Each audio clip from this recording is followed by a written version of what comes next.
importante que eu quero que vocês levem em consideração é que o custo é quantidade versus um custo unitário. E essa quantidade que a gente vai tirar dos modelos. E o custo unitário ainda vai continuar vindo de uma composição de custos.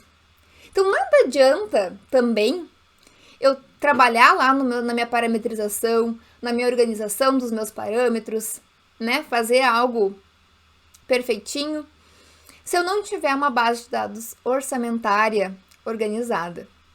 Então, para a gente chegar numa precisão de custos de orçamento que o BIM promete, não depende só das quantidades, depende também de uma boa base orçamentária, que são as nossas composições de custos. Se eu tenho aí uma base orçamentária que eu não consigo atualizar os meus insumos de forma rápida, você sabe, em 2020, 2021, os insumos enlouqueceram, né? Então, se eu não conseguir atualizar esses insumos também de uma forma rápida para ver o impacto disso no meu orçamento, nem sempre é quantidade. Às vezes é coeficiente de composição que está errado, às vezes é preço unitário de composição que está errado.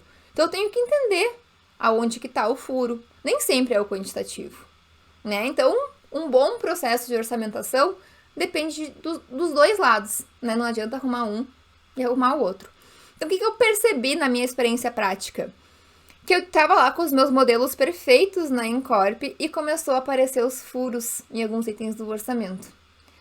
E aí eu comecei a investigar. E aí eu cheguei na conclusão que tinha muitos coeficientes nas composições erradas. Ou eu estava desperdiçando muito, e aí o coeficiente poderia estar certo e o meu processo produtivo poderia estar errado, mas eu cheguei na conclusão que algo na composição estava errada e a gente começou a olhar com mais detalhes para isso. Então, o processo, quando os modelos ali começaram a fluir melhor, né, já estavam padronizados, a gente passou a organizar a outra parte. Então, o ano de 2020 e um pouquinho de 2021 que eu fiquei na Incorp, eu passei organizando a base de dados de insumos. Eu deletei quase todos os insumos que estavam na base de dados do Cienge, porque estava muito confuso, duplicidade, muitos detalhes dentro dos insumos, e isso dificultava muito o controle. Então, eu simplesmente íamos começar uma obra nova, essa obra nova vai ter uma tabela nova, e começamos do zero, e organizamos. Então, organizamos o lado dos modelos, começamos a ter uma precisão de quantidades, para depois também passar para uma boa organização das nossas composições de custos. Mas agora eu quero que vocês reflitam aqui comigo. Lembram das vigas baldrames que eu trouxe para vocês no início da nossa aula? A gente primeiro faz forma, depois a gente faz aço, depois a gente faz concreto, a gente desforma, impermeabiliza, reaterra, faz instalações enterradas e assim por diante. E a gente tem que dar um custo para cada serviço desses que está acontecendo aqui no nosso processamento. E a minha pergunta para ti é: qual que é o custo, ou melhor, o quantitativo que sai do modelo? De tudo isso que eu mostrei para vocês. Rapidamente, no botão mágico.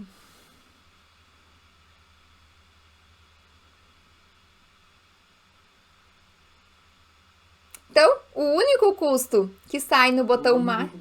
Volume do concreto. Quem respondeu? Não consegui ver. Muito bem, parabéns. O volume de concreto. Então, de tudo isso que a gente precisa orçar, codificar, o único quantitativo que sai diretamente do modelo é o volume de concreto. Certo?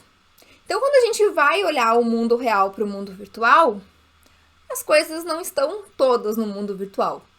E a gente tem que tomar um cuidado sobre isso. Por isso que o queridinho botão mágico não existe.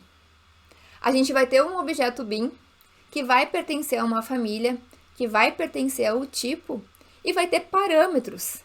Parâmetros de quantidade, de volume, de área, de comprimento, de seção, base vezes altura.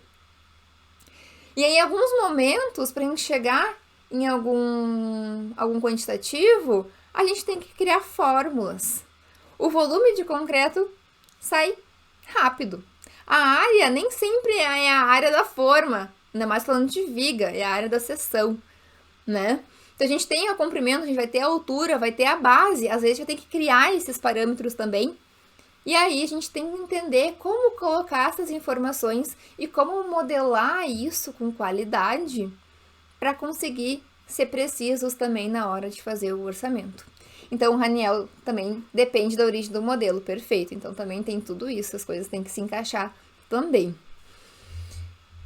Então a gente vai olhar para a alvenaria, a gente tem a marcação, a elevação, coloca a treliça, faz o grout. E aí a minha pergunta, o que desses aqui que eu te mostrei para vocês tá modelado? A gente modela argamassa, a gente modela aço, a gente modela grout, a gente modela o arame. Então, eu já peguei projetos em que foi modelado bloco por bloco na alvenaria estrutural. Mas na maioria das vezes, o que é? É uma parede, né? E essa parede vai estar representando tijolinho por tijolinho que está no nosso empreendimento. Então, para a gente conseguir fazer um bom orçamento, a gente depende de uma boa composição, né? Porque esse prédio vai estar vinculado a uma composição de custo que vai nos dizer quantos quilos de argamassa a gente tem que comprar, quantos tijolos, quantos metros cúbicos de grout e assim por diante.